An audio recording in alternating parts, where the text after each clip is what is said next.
I spent $20,000 on a family vacation to Hawaii, dreaming of happy moments with my loved ones. But at the airport, my daughter said, "I forgot to buy you a ticket. Just go home." They had planned to leave me behind like trash from the very beginning. 3 weeks later they returned, their eyes widening when they saw a man in a suit standing next to me, because this man was ready to destroy their world. "Mama, I got some bad news." Sharon's voice cut through the terminal noise like a knife. I stopped mid-stride, my rolling suitcase bumping against my leg.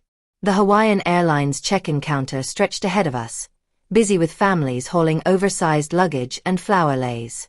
"What kind of bad news?"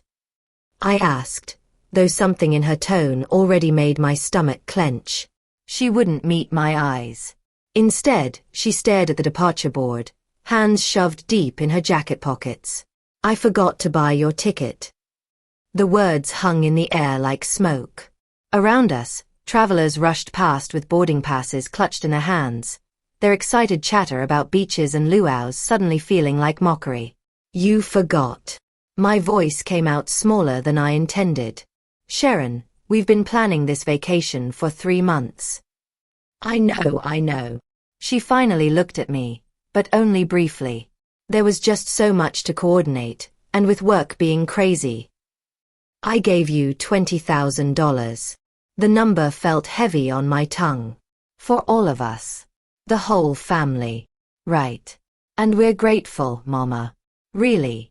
Sharon glanced at her watch, then toward the departure gates. "But the thing is, the flight's almost ready for boarding, and..." I was already moving toward the check-in counter, dragging my suitcase behind me. The wheels caught on something, jerking my shoulder, but I pressed forward. This was fixable. Had to be. "Excuse me," I called to the woman behind the counter. Her uniform was crisp blue, her smile professional. "I need to check what flights you have available to Honolulu today." She typed something into her computer. "Certainly, ma'am." "What's the name on the reservation?" "Arlene Washington." But apparently there might be an issue with my booking. More typing. A pause. Her smile faltered slightly. "I'm not seeing any reservation under that name, ma'am. Are you sure it was booked with Hawaiian Airlines?" My chest tightened. It has to be there. "My family." I turned to look for Sharon, but she'd moved several feet away, now pacing near the security checkpoint entrance. "Let me try a broader search," the agent offered. "What dates were you looking to travel?" "Today. Right now. My daughter and her family should already have their tickets." She nodded, fingers flying over the keyboard. The screen reflected in her glasses as she scrolled through options. "I do see a reservation for Sharon Washington. Party of 4, departing at 4:15. But there's no Arlene Washington on that booking." The terminal seemed to tilt slightly. "That's impossible." "Check again." "I've checked twice, ma'am. Would you like me to see what's available on standby?" Hope flickered. "Yes. Anything. I'm sorry, but we're completely booked today. There's a convention in Honolulu." "And what about tomorrow?" "First class. I'll pay whatever it costs." Sharon appeared at my elbow, her hand closing around my arm. "Mama, we need to talk." I shook her off. "Not now. We're figuring this out." "No, we're not." Her grip tightened, pulling me away from the counter. "This isn't going to work." The airline agent watched us with growing concern. Other passengers began to stare. A small child pointed at my suitcase, which had tipped over when Sharon grabbed me. "What do you mean it's not going to work?" I steadied my luggage, my hands shaking slightly. "There has to be another airline, another flight." "Mama, listen to me." Sharon's voice carried a sharp edge I'd never heard before. "The vacation is happening today, right now. My family is already through security. So we find another way to get me there." "No." The word was flat. Final. "We don't." The departure board flickered, updating flight times. Gate assignments shifted. The 4:15 Hawaiian flight now showed final boarding call in pulsing red letters. Sharon, you're scaring me. What's going on? She checked her watch again, more aggressively this time. What's going on is that you need to go home, Mama. We'll manage the vacation somehow. Manage? My voice cracked. I paid for everything. The hotel, the car rental, the activities for the kids. And we appreciate that. But right now, standing here arguing isn't helping anyone. The terminal's air conditioning hummed overhead, but I felt hot, dizzy. Nothing made sense. 3 months of planning. $20,000. Family dinners where we discussed snorkeling and sunset dinners. And now Sharon was acting like I was some kind of inconvenience. Just go home, she repeated, already backing toward the security checkpoint. We'll call you from the hotel. That's when I saw it in her eyes. Not panic about a forgotten ticket. Not guilt about a mistake. Relief. Sharon turned and walked toward the gate, leaving me standing beside my suitcase in the middle of the terminal, watching my daughter disappear into the crowd like she'd been planning this moment all along. The Hawaiian Airlines counter suddenly felt like my only anchor in a spinning world. I approached the same agent, who recognized me immediately. Ma'am, were you able to work things out with your family? Actually, I need you to check something for me. My voice sounded steadier than I felt. That reservation under Sharon Washington, when was it made? She hesitated, glancing toward the security checkpoint where Sharon had vanished. I'm not supposed to share booking details, but her fingers moved across the keyboard. It shows here that it was booked 6 weeks ago. Party of 4. 2 adults, 2 children. 6 weeks ago. Not 3 months when we'd first discussed the vacation. Not last week when Sharon claimed she was finalizing everything. 6 weeks ago, when she'd already decided I wouldn't be included. And no changes were made to add additional passengers? No, ma'am. The reservation has remained unchanged since the initial booking. How expensive? $1,800. I reached for my wallet, but stopped. In the distance, I could see the gate for the Hawaiian flight. Sharon would be there now, probably texting Frank, telling him everything was handled. The problem, me, had been dealt with. Ma'am. The agent's voice seemed to come from far away. She knew, I said, more to myself than to her. All along she knew. I'm sorry. I looked at her kind face, her genuine concern for a confused old woman, and suddenly felt embarrassed. This wasn't her problem. This was family business. The kind of ugly truth that should stay private. The flight, I said. Is it still boarding? Final call was 10 minutes ago. They're probably closing the doors now. As if summoned by her words, an announcement crackled over the intercom. Hawaiian Airlines Flight 447 to Honolulu is now closed for boarding. All ticketed passengers should be on board. I turned toward the gate. Even from here, I could see the last few stragglers rushing down the corridor. Children in tow, carry-on bags bouncing behind them. Families heading to paradise together. My phone buzzed. A text from Sharon. Sorry. Mama. We'll call from hotel. Take care of yourself. Take care of yourself. Like I was some burden she'd finally managed to shed. The agent cleared her throat gently. About that Southwest flight, ma'am. Would you like me to hold it while you decide? I stared at my phone screen. No explanation. No real apology. Just a casual dismissal after taking $20,000 and 3 months of my excitement. No, I said, sliding the phone back into my purse. No, I don't think so. Are you sure? I can hold it for 15 minutes. I'm sure. Because suddenly, standing in that terminal with the smell of coffee and the sound of rolling luggage all around me, I realized something important. This wasn't about a forgotten ticket or poor planning or even Sharon's selfishness. This was about who they thought I was. Who they thought they could treat like a fool. The departure board updated again. Hawaiian Flight 447 now showed departed in stark black letters. Sharon and her family were airborne, probably toasting with complimentary beverages, congratulating themselves on a vacation well deserved. I picked up my suitcase handle and walked toward the exit. But I wasn't defeated. Not anymore. Every step away from that gate was a step toward clarity. They'd made a calculation about Arlene Washington. They decided I would quietly go home, maybe complain a little, but ultimately accept being discarded. They were about to learn how wrong they were.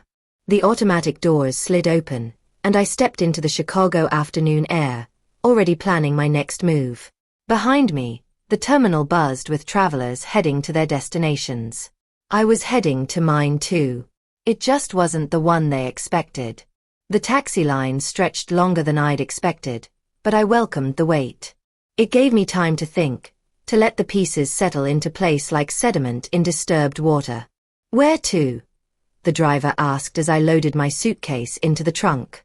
He was middle-aged, tired-looking, probably dealing with airport traffic all day. Hyde Park. South Side. I settled into the back seat, still holding my phone, where Sharon's pathetic text glowed on the screen. As we pulled away from O'Hare, I stared out at the familiar landscape of Chicago. The skyline stretched out in the distance, dotted with buildings where other families were probably sitting down to dinner together, sharing their days, making plans, not calculating how to exclude their own mother. Rough day? The driver asked, glancing at me in the rearview mirror. Getting rougher by the minute.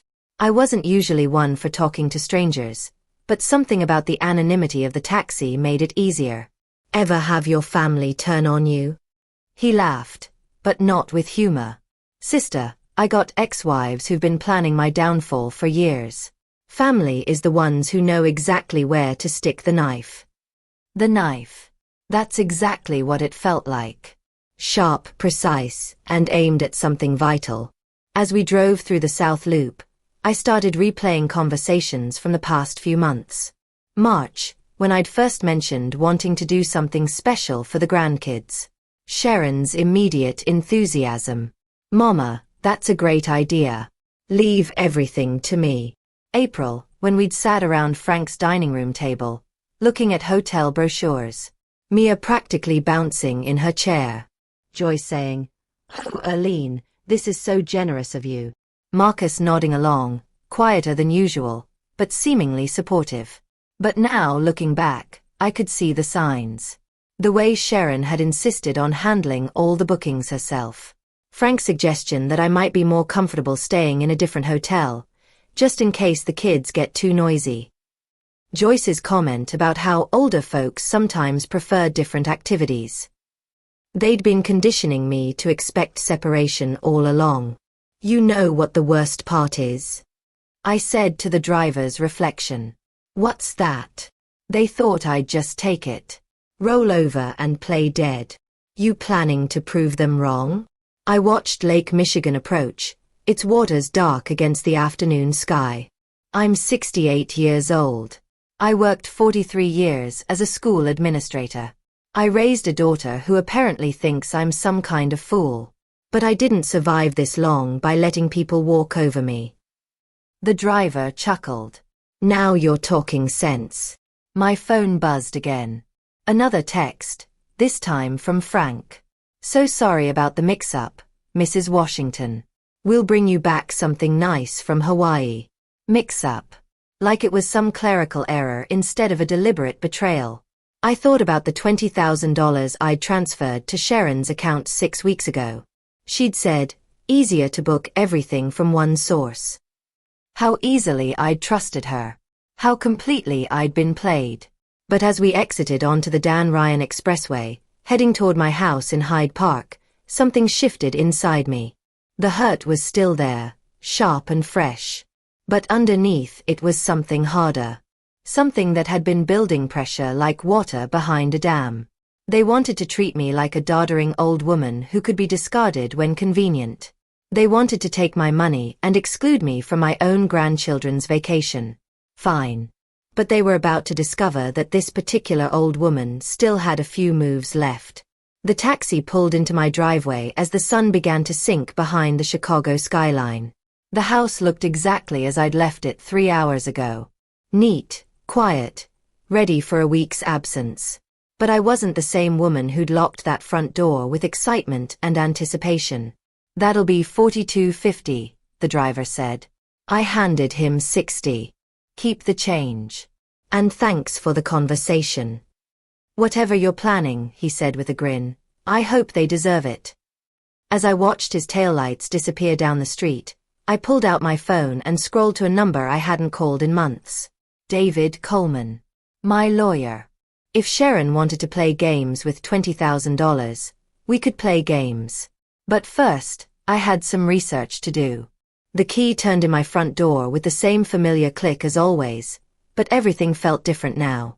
I dragged my suitcase across the threshold, its wheels catching on the doormat I'd bought with Robert 20 years ago. Home. Where I'd planned to be packing for Hawaii tonight instead of unpacking from nowhere. I changed into my comfortable house dress and slippers, the kind Sharon always said made me look like an old church lady. Tonight, that felt appropriate. I had praying to do, the kind that comes with action, not just words.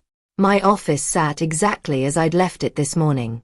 Robert's oak desk positioned by the window, filing cabinets lined against the wall like soldiers at attention.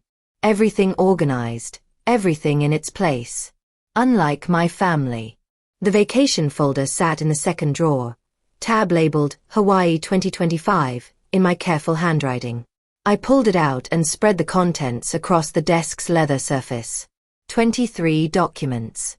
Each one representing another piece of my trust that had been systematically betrayed. Travel agency invoice. $20,000 transferred to Sharon's account 6 weeks ago. Hotel confirmation. Four Seasons Resort Maui. Ocean View Suites. 7 guests. 10 nights. I counted the names. Sharon, Frank, Joyce, Marcus, Mia, Ethan, and Robert Washington. Robert. My husband who'd been dead for 3 years. They'd actually put Robert's name down instead of mine. The reservation my money paid for didn't even include me. My hands shook as I reached for the hotel brochure. Beautiful sunset photos, families playing in crystal clear water, generations gathering around dinner tables. Everything we talked about during those family planning sessions. "Mama, you'll love the Ocean View Suite," Sharon had said. "The kids will have such amazing memories," Frank had added. All lies. I picked up the phone. Not my cell phone, but the old landline Robert insisted we keep. Something about this moment required the weight of real connection, not wireless convenience. Directory assistants connected me to Four Seasons Resort Maui. Reservations. "This is Leilani. How may I help you?" Her voice carried that practiced Hawaiian warmth, the kind they train hospitality workers to perfect. "I need to cancel a reservation under the name Washington." "Let me pull that up for you." Washington. "Yes, I show a reservation for 7 guests, checking in tomorrow. Ocean View Suites for 10 nights. Are you sure you want to cancel?" "I'm completely sure. May I ask why?" "Perhaps I can offer alternatives. Different room types, partial stays." "No alternatives. Cancel everything." A pause. I could hear her typing, probably trying to process why someone would cancel such an expensive booking. "Mrs. Washington, I have to inform you that canceling this close to arrival will result in significant penalties. The total cancellation fee would be $3,200. $3,200. Less than what I'd spend on groceries in a year. That's acceptable. Ma'am, are you certain? This is a very substantial reservation. Perhaps if you spoke with our guest services manager." "Cancel it now, please." More typing. The sound of a printer. Official business being conducted. "The cancellation is processed. You should receive confirmation via email within the hour. Is there anything else I can help you with today?" "Actually, yes. When someone arrives tomorrow expecting that reservation, what will you tell them?" I would inform them that the reservation was cancelled by the primary booking party at 6:47 p.m. Pacific Time on May 15th. Perfect. Sharon would know exactly when I'd taken action. And more importantly, she'd know it was deliberate. Thank you, Leilani. You've been very helpful. I hung up and looked at the scattered papers on my desk. In the corner sat a framed photo of last Christmas. Sharon, Frank, the kids, Joyce, and Marcus, all gathered around my tree, opening presents I'd bought, eating dinner I'd paid to cater. All of them smiling at the generous old fool. Well, the generous part was over. Morning light filtered through my bedroom curtains differently than it had in weeks. For the first time since we'd started planning this vacation, I'd slept deeply, dreamlessly, completely. No anxiety about packing. No excitement about seeing Mia's face when she first glimpsed the ocean. No mental lists of activities the grandkids might enjoy. Just peace. I showered, dressed in fresh clothes, and made my way to the kitchen. The old percolator bubbled cheerfully on the counter, filling the house with the same coffee aroma that had greeted Robert and me for 43 years of marriage. My cell phone sat charging on the counter where I'd left it. The screen showed 56 missed calls. All from the same Hawaii number. The call log told the story better than any novel. 11:47 p.m. Hawaii time. Then 11:52. Then 12:03 a.m. Every 15 minutes through the night. 4:30 a.m., 5:15, 6:03. Sharon had been awake all night. Between the calls, text messages. I scrolled through them, watching panic escalate in real time. Mama, call me back. Urgent. Hotel says you cancelled everything. Mama, this isn't funny. Call now. Kids are crying. We have nowhere to go. Call me back. The timestamps painted a clear picture. The family had arrived at Four Seasons around 3 p.m. Hawaii time yesterday, 6 p.m. Chicago time, just as I was hanging up with Leilani. They'd walked up to that beautiful resort desk, excited and tired from traveling, probably already planning their first sunset dinner, and discovered they had no rooms. I carried my coffee to the living room and settled into my favorite armchair by the window.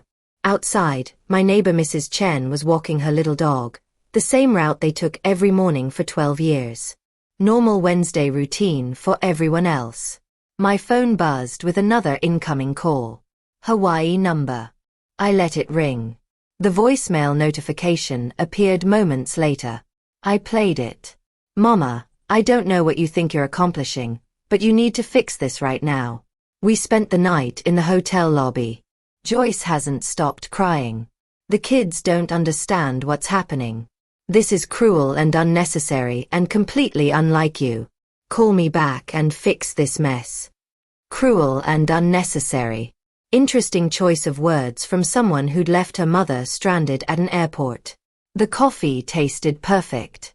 Brazilian blend, ground fresh yesterday morning when I'd still believed in family vacations and children's laughter and 3 generations making memories together. I set the cup on the side table and picked up my phone, scrolling to Sharon's Hawaii number. My finger hovered over the green call button. 6 weeks of planning. $20,000 transferred without question. 3 months of excited conversations about snorkeling and luau's and teaching Mia to body surf. All of it orchestrated to exclude me. Sharon wanted to talk now. After 56 unanswered calls and messages that managed to blame everyone except herself. Perfect.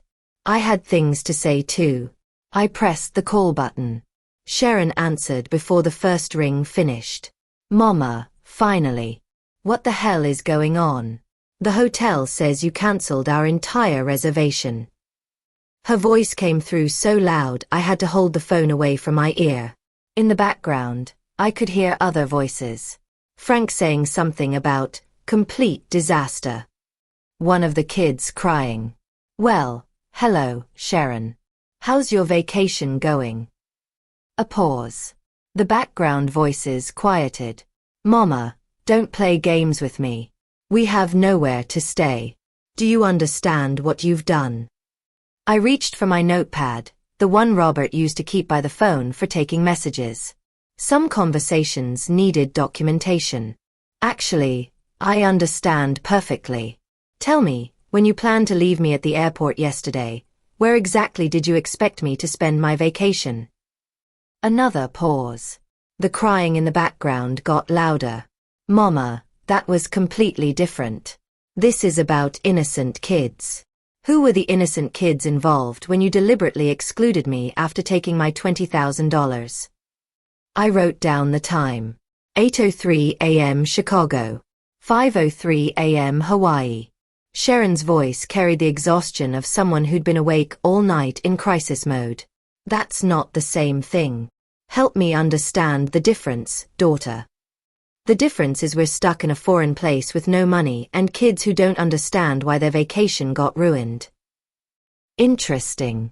Yesterday you told me to just go home when I was stuck in a foreign airport. What changed? Frank's voice grew louder in the background. Sharon, tell her about the credit cards. Credit cards. I made a note. Mama, we can't afford another hotel. Everything's booked solid anyway because of some convention. We put the entire trip on credit, expecting to pay it off with, well, expecting different circumstances. You mean expecting to pay it off with my money while I sat home like a discarded piece of furniture? Stop being dramatic. This isn't about you anymore. It's about Joyce and the kids. And it became about me the moment you took my money and excluded me from my own grandchildren's vacation. Sharon's voice shifted, becoming harder. Fine. You want to play hardball? When I get back to Chicago, you're going to regret this. You think you can manipulate this family with money? I wrote that down word for word. You're going to regret this. Sharon, are you threatening me? I'm promising you that actions have consequences, old woman. Old woman. I noted that too. You're absolutely right about consequences.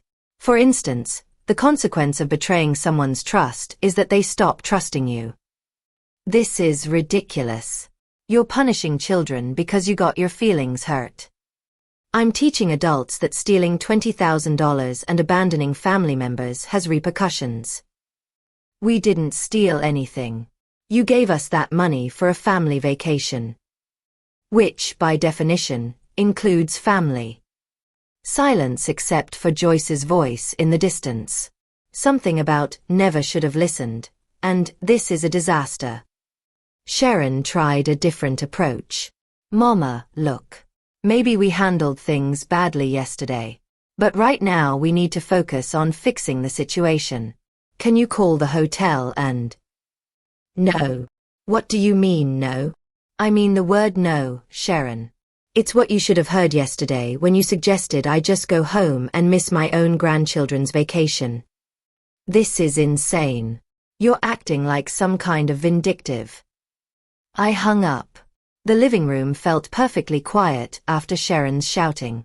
Outside, a cardinal landed on Robert's old feeder, its red plumage bright against the morning light. I looked at my notepad.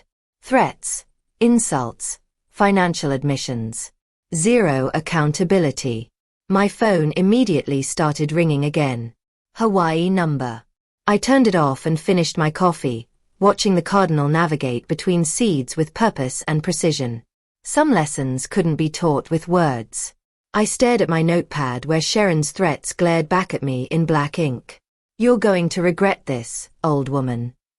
The words looked even uglier written down than they'd sounded through the phone. Robert's reading chair sat empty by the window, afternoon light streaming across the cushions he'd chosen 30 years ago. I could almost see him there, hands folded in his lap, waiting for me to ask the right question. What would you do, Robert? But I already knew. Robert never let anyone push him around, not even when it cost him friendships or family comfort. He'd built a career in education by standing up to administrators who thought black teachers belonged in the background. Sometimes kindness gets mistaken for weakness, he used to say. Don't let people confuse the two, Erlene. I'd been kind to Sharon her whole life. Paid her college tuition when she struggled with grades. Co-signed her first apartment lease when no one else would trust her. Covered her mortgage payments during 3 separate job changes. Funded family vacations, school supplies for the grandkids, medical bills when Joyce needed surgery. Kindness. All of it interpreted as weakness. My office felt different now, like sacred ground where important decisions get made. I opened the filing cabinet Robert had organized so perfectly. Every folder labeled in his careful handwriting. Financial family support contained the evidence of 20 years of generosity. Bank statements showing monthly transfers to Sharon's mortgage company. Receipts for Mia's piano lessons and Ethan's baseball equipment. Medical bills I'd quietly paid when Joyce needed her knee replacement.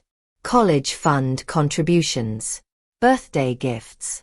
Christmas bonuses disguised as loans that were never repaid. $47,000 last year alone. I found David Coleman's business card tucked behind Robert's emergency contact list. Coleman and Associates. Estate planning and family law. We'd worked together when Robert died, handling his affairs with the kind of professional precision that made difficult times manageable. David understood the weight of family obligations. He'd also understand when those obligations became exploitation. My investment portfolio sat in the bottom drawer.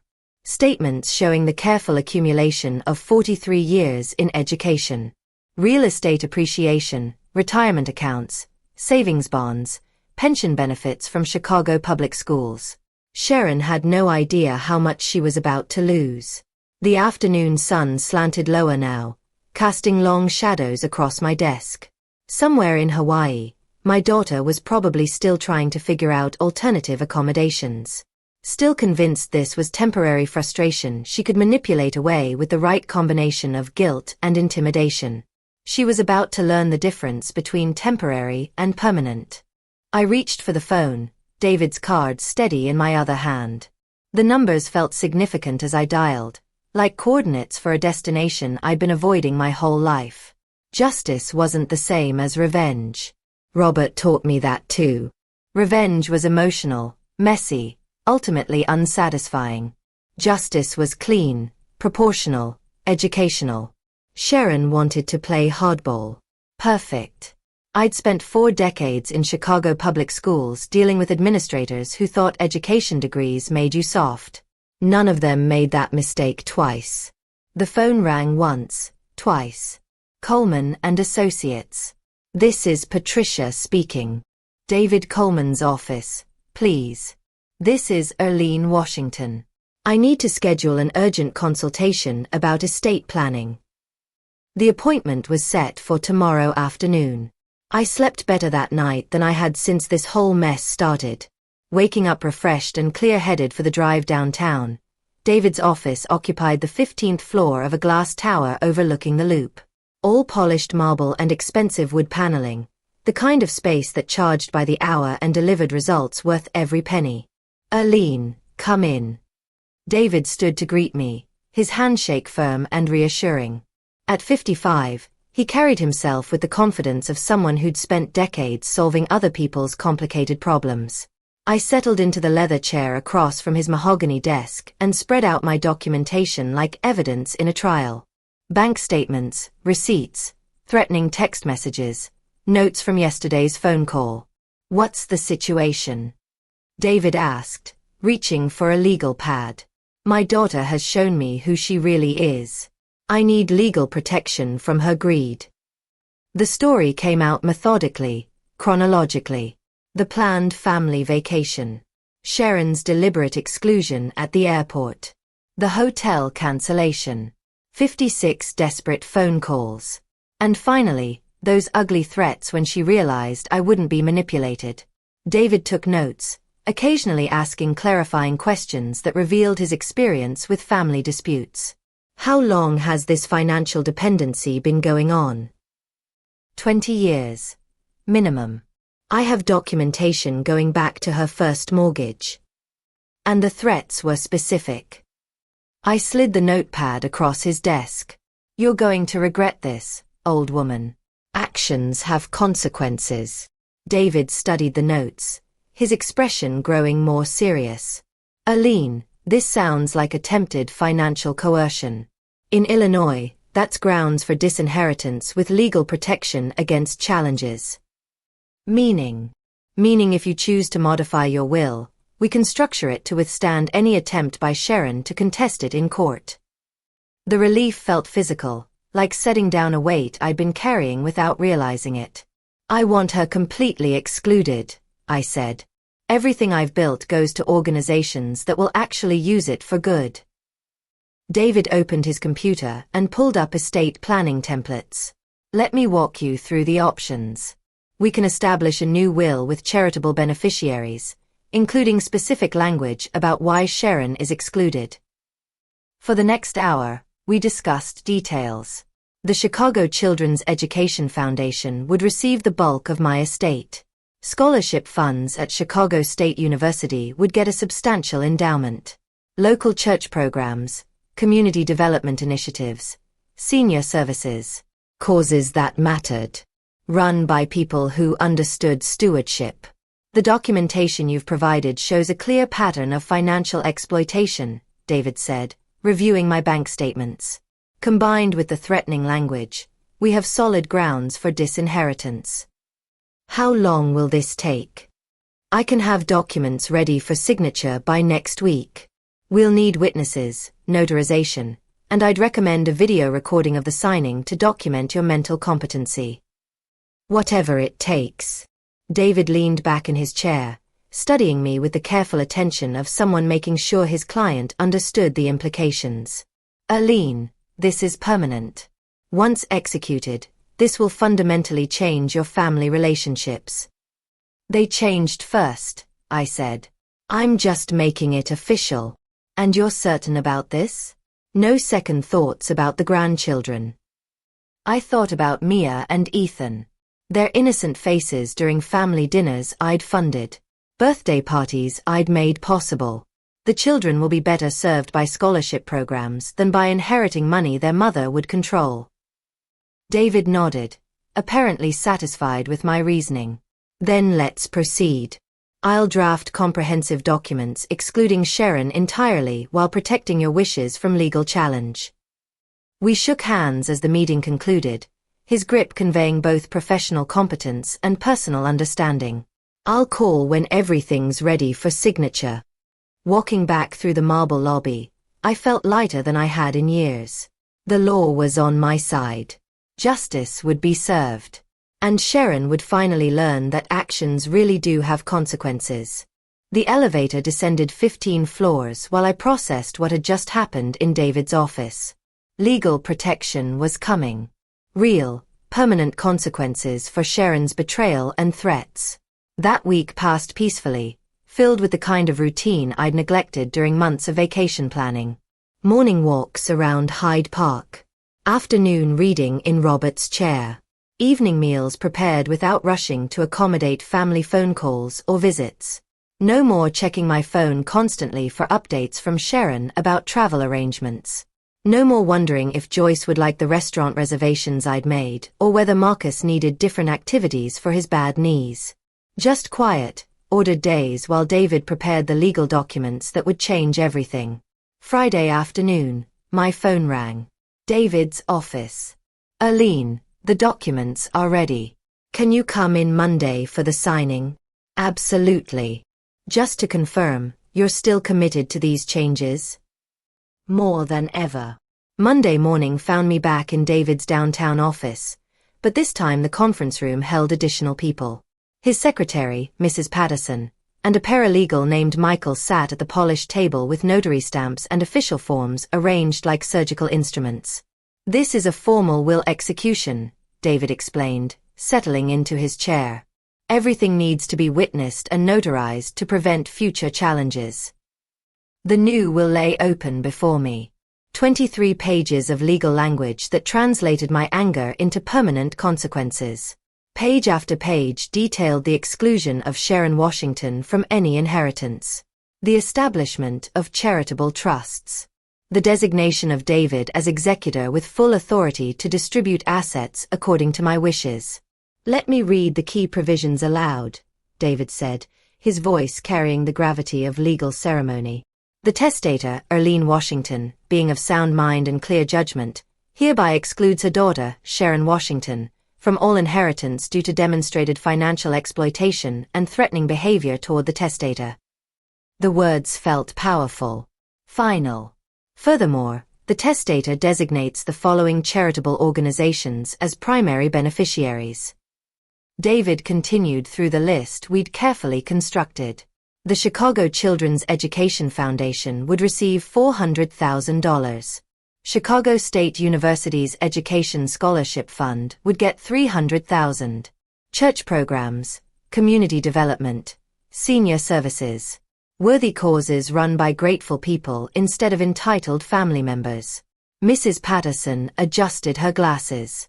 Mrs. Washington, do you understand these provisions completely?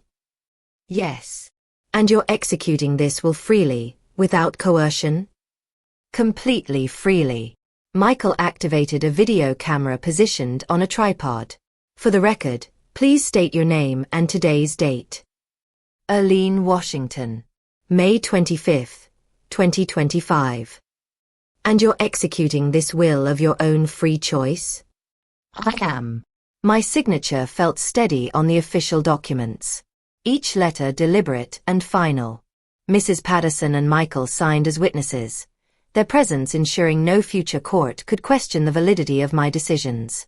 The notary seal pressed into the paper with satisfying authority, making everything official under Illinois law. The original will remain in our security vault, David said, handing me sealed copies. These are your personal records. I recommend keeping one copy accessible and another in a safety deposit box. When do you think they'll find out? That depends on when you choose to tell them. I tucked the envelope under my arm, feeling its weight like armor against future manipulation. Their flight returns Thursday afternoon.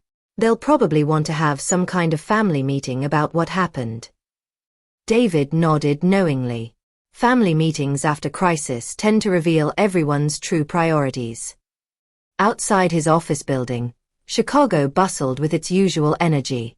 Business people hurrying to appointments, tourists consulting maps, street performers entertaining crowds. Normal life continuing while my personal world shifted on its axis. The drive home took me along Lake Shore Drive with Robert's favorite view of the water stretched out like glass. He would have approved of today's work. Clean, legal, proportional justice. Sharon had made her choice at the airport when she decided I was disposable. Now she would live with the consequences. 2 weeks had passed since David sealed the final documents in his vault. During that time, I'd maintained my peaceful routine while mentally rehearsing this moment. David and I had confirmed the flight details, discussed timing, and prepared for what was coming. Now, standing beside him in the international arrivals terminal at O'Hare, I felt the same calm confidence that had carried me through every major decision of my career in education. Flight 441 from Honolulu has landed, David said quietly, checking his phone. They'll be coming through customs shortly. The leather portfolio under his arm contained the documents that would complete our mission. 3 weeks of planning, legal preparation, and psychological readiness all led to this moment. Passengers began trickling through the sliding doors marked "Nothing to declare." Tanned families with flower leis draped around their necks. Couples carrying duty-free shopping bags. Business travelers checking their phones. The usual float of people returning from paradise. Then I saw them. Joyce appeared first, chattering animatedly to Marcus about something she'd seen on the plane. Her oversized hat still bore a Hawaiian Airlines baggage tag, and she carried a shopping bag with Maui printed across the front. Marcus followed quietly, wheeling 2 large suitcases, his face showing the patient exhaustion of someone who'd listened to travel stories for 6 hours straight. Behind them came Frank and the children. Mia wore a grass skirt over her shorts and clutched a plastic ukulele, while Ethan had a lei made of fake flowers around his neck. Both kids looked tired but excited, scanning the crowd for familiar faces.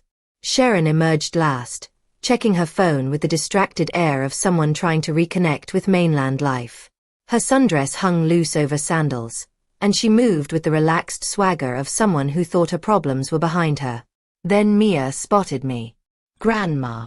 She broke away from the group and ran toward me, her plastic ukulele bouncing against her side. Ethan followed, his face lighting up with genuine joy. Grandma Arlene, we missed you so much. Wait until you hear about the dolphins.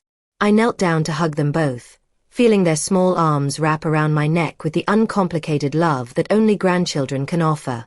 For a moment, the weight of what was about to happen pressed against my chest. But then I looked up and saw Sharon's face. She'd stopped walking entirely, her relaxed vacation demeanor evaporating as she processed the unexpected welcoming committee.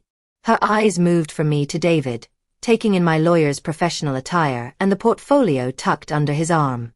Mama, Sharon's voice carried a note of weariness. What are you doing here?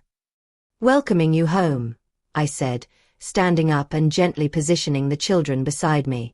How was your vacation? Frank appeared at Sharon's elbow, his expression shifting from confusion to something approaching alarm as he noticed David's presence. Joyce, oblivious to the tension, continued her chatter. Arlene, what a wonderful surprise. Wait until you hear about the luau we went to. And the resort had this amazing breakfast buffet. Joyce, Marcus said quietly, his accountant's instincts picking up on undercurrents she'd missed. Maybe we should. David stepped forward, his movement precise and professional. Ms. Sharon Washington? His voice carried the formal tone of official business. Sharon's face went pale beneath her vacation tan. David extended the sealed manila envelope toward Sharon with the formal gravity of a court officer serving papers. Ms. Sharon Washington, this is a copy of your mother's revised last will and testament, executed on May 25, 2025. Sharon's hands trembled as she accepted the envelope. The airport noise, announcements, luggage wheels, conversations, seemed to fade into background static as everyone's attention focused on the legal document. What is this? Frank whispered, reading the return address on the envelope. Sharon broke the seal with jerky movements, her vacation relaxation completely evaporated. She unfolded the papers and began scanning the contents, her eyes moving rapidly across the legal text. I watched her face transform as comprehension dawned. First confusion, then disbelief, then something approaching horror as she reached the crucial passages about disinheritance. This can't be real, she said, her voice barely above a whisper. Frank leaned over her shoulder, reading the same devastating words. His face drained of all color as he processed the implications. Arlene, Frank said, trying to maintain a reasonable tone. Surely we can work this out. Think about the children. They're your grandchildren. I did think about them, I replied calmly. That's why I paid $20,000 for their Hawaiian vacation. Sharon's head snapped up from the documents, her eyes blazing with the kind of desperate fury that comes from watching a life plan collapse in real time. You can't do this to us. I'm your daughter. Yes, I said. The daughter who left me stranded at an airport and threatened me when I finally stood up for myself. Joyce, finally grasping that something serious was happening, stopped her chatter mid-sentence. Arlene, what's going on? Why does everyone look so upset? Marcus took her arm gently. Joyce, maybe we should give them some privacy. But Sharon wasn't interested in privacy. This is impossible. You can't disinherit family. There are laws. David spoke with professional calm. Actually, Ms. Washington, Illinois probate law fully supports your mother's right to distribute her estate as she sees fit. The documentation is legally ironclad. I'll contest it in court. Sharon's voice rose enough to attract glances from other travelers. This won't stand. Please do, I said. David has prepared for that possibility. The video recording of my competency evaluation should be particularly compelling to any judge. Frank was still scanning the legal documents, his practical mind calculating losses. The house, the investments, everything? Everything, David confirmed. The Chicago Children's Education Foundation and Chicago State University Education Scholarship Fund are now the primary beneficiaries. Sharon crumpled the papers in her fist, then immediately smoothed them out again, as if that might change their contents. This is insane. You're throwing away your family over one stupid argument. One stupid argument. My voice remained level, but I felt Robert's spirit strengthening my resolve. Sharon, you took $20,000 from me, excluded me from my own grandchildren's vacation, and threatened me when I objected. That's not an argument. That's betrayal. Mia tugged at my sleeve. Grandma, why is Mama yelling? I looked down at her concerned face and felt a pang of genuine sadness. These children would grow up wondering why their inheritance disappeared, never understanding their mother's greed had cost them their future. Sometimes grown-ups make mistakes that have big consequences, I told her gently. Sharon's desperation reached a new pitch. We'll get lawyers. We'll prove you were manipulated, that you're not thinking clearly.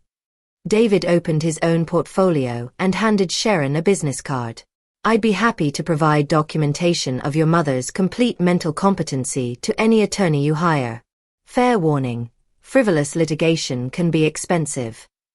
The family stood clustered around their vacation luggage, the happy memories of Hawaiian beaches already overshadowed by this new reality. Joyce kept looking between faces, still not fully comprehending the magnitude of what had happened. Marcus, however, understood completely. His accounting background had taught him to recognize when numbers added up to disaster. Sharon, he said quietly, maybe you should have thought about consequences before you acted. Sharon whirled on her father. Don't lecture me. This affects all of us. No, I said firmly. This affects the people who betrayed my trust. Your children are innocent. That's why I've established scholarship funds that will help children like them for generations. David closed his portfolio with finality. Ladies and gentlemen, our business here is concluded. He turned toward the terminal exit, and I followed, leaving Sharon's family to process their new reality amidst the cheerful chaos of returning travelers and vacation reunions. Behind us, I could hear Sharon's voice calling after us, still trying to negotiate, still unable to accept that some consequences are permanent. The walk through O'Hare's corridors felt different than it had 3 weeks ago. Then I dragged my suitcase through these same halls as a confused, betrayed old woman. Now I walked beside my attorney, as someone who'd reclaimed her dignity through principled action. David and I said little during the elevator ride to the parking garage. The weight of completed justice needed no commentary. That went exactly as planned, David finally said as we reached his car. Better, I replied. Sharon revealed her true character perfectly. No judge would overturn a will after hearing those threats. The drive home took us along Lake Shore Drive as evening settled over Chicago. The city lights reflected off the water in patterns that Robert had always loved, and I felt his presence approving of the day's work. You know they'll try to contest it, David said as we navigated through South Side traffic. Let them. Every lawyer they hire will tell them the same thing you told me. The documentation is ironclad. David pulled into my driveway as the automatic porch light flickered on. The house looked exactly as it had this morning, but everything felt transformed by the completion of justice. We shook hands beside his car. Thank you, David. You made this possible. You did the hard work, Arlene. Standing up for yourself took real courage. After his taillights disappeared down the street, I unlocked my front door and stepped into the quiet sanctuary of my home. The familiar smell of furniture polish and the distant tick of Robert's grandmother clock welcomed me back. In the kitchen, I prepared a simple dinner. Baked chicken, collard greens, cornbread. No need to accommodate anyone else's preferences or schedule. Just food I enjoyed, eaten at my own pace. The evening light slanted through the dining room windows as I ate, illuminating the family photos that lined the mantelpiece. Sharon's graduation from college. Her wedding to Frank. Pictures of the grandchildren at various ages. They were still family. But now I could look at them without feeling the sting of betrayal. My favorite armchair beckoned from its position by the living room window. I settled into its familiar embrace with my tea, looking out at the garden Robert had planted and I'd maintained for the past 3 years. The last few weeks had transformed me from victim to advocate. From someone who accepted mistreatment to someone who demanded justice. Robert would have been proud of the woman I'd become. Or perhaps the woman I'd remembered how to be. My phone sat on the side table, turned off since leaving the airport. No doubt Sharon was trying to call, still believing she could negotiate her way out of consequences. But some lessons can only be learned, never taught. The charitable organizations would receive my call tomorrow. The Chicago Children's Education Foundation. Chicago State University's Education School. The church programs that fed hungry families. Worthy causes run by grateful people who understood stewardship. My money would fund piano lessons for children whose parents worked multiple jobs. It would pay for education textbooks for students who couldn't afford them. It would provide meals and support for seniors who'd been forgotten by their families. Real good in the world instead of funding more vacations I'd be excluded from. The sun set behind Chicago's skyline, painting my living room in shades of gold and amber. Somewhere across the city, Sharon's family was probably still processing the magnitude of their changed circumstances. Joyce would be confused. Marcus, quietly calculating. Frank planning damage control. And Sharon would be learning that actions really do have consequences. I finished my tea as darkness settled over the neighborhood. Tomorrow would bring its own challenges. Phone calls from family members. Possibly legal papers from desperate attorneys. The logistics of updating bank accounts and investment portfolios. But tonight, I sat in my own chair, in my own house, surrounded by the quiet dignity of a woman who'd reclaimed her self-respect. Robert's wisdom had guided me through the darkest period of family betrayal to this moment of peaceful resolution. Justice served. Lessons learned. Future secured. It was enough. It was perfect. It was finally, completely mine.